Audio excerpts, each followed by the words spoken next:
અરવલ્લી જિલ્લામાં 76મા પ્રજાસત્તાક દિનની અનેક જગ્યાએ ઉજવણી કરવામાં આવી હતી, ત્યારે મોડાસા કેમ્પસમાં 76મા પ્રજાસત્તાક દિનની પણ ઉજવણી કરવામાં આવી હતી, જ્યાં સર્વોદય હાઈસ્કૂલ દ્વારા આ 76મા પ્રજાસત્તાક દિનને સારી રીતે ઉજવણી કરાઈ હતી। તો આ ઉજવણીમાં કેમ્પસમાં આવેલી કલરવ સ્કૂલ તેમજ કેએન શાહ સ્કૂલના બાળકો પણ ઉપસ્થિત રહ્યા હતા। તો દર વર્ષની જેમ આ વર્ષે પણ સારું એવું આયોજન કરવામાં આવ્યું હતું, જ્યાં શાળાના બાળકો દ્વારા પરેડ પણ યોજાઈ હતી, ત્યારે કેમ્પસના 4000થી વધારે બાળકોએ ઉત્સાહપૂર્વક આજના પર્વની ઉજવણી કરી હતી। 76મા પ્રજાસત્તાક દિનની આજે ભવ્ય ઉજવણી મોડાસા કેળવણી મંડળના પટાંગણમાં કરવા આવી।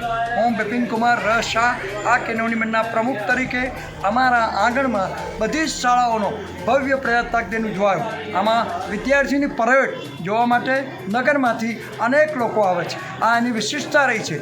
જે લોકો અગાઉ ભણીને ગયા છે એમ પૂછે છે કે આ પરેડ ક્યારે હોય છે, જેને લઈને અમે એ પરેડ જોવા માટે આવીએ। આ ઉપરાંત આ પ્રજાસત્તાક દિવસે અમે દરેક વખતે પૂજ્ય મથુર દાદા કે જેમણે આઝાદીના આંદોલનમાં પોતાનો મોટો ફાળો આપેલો, તેમજ સાથે સાથે આ શાળાના સ્થાપનામાં એમનું મોટું યોગદાન રહ્યું છે તેવા મથુર દાદાના સ્ટેચ્યુને અમે સૂતરની આંટી પહેરાવી અને હંમેશા એમનું સન્માન કરી યાદ કરીએ છીએ।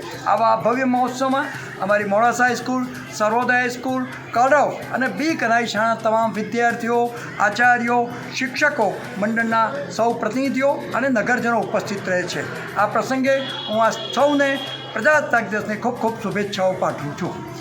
અમિત ઉપાધ્યાય સાથે CN24 ન્યૂઝ, અરવલ્લી।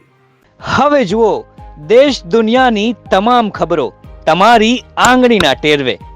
ઉઠાવો મોબાઈલ અને Google Play Store પરથી ડાઉનલોડ કરો અમારી CN24 ન્યૂઝ મોબાઈલ એપ।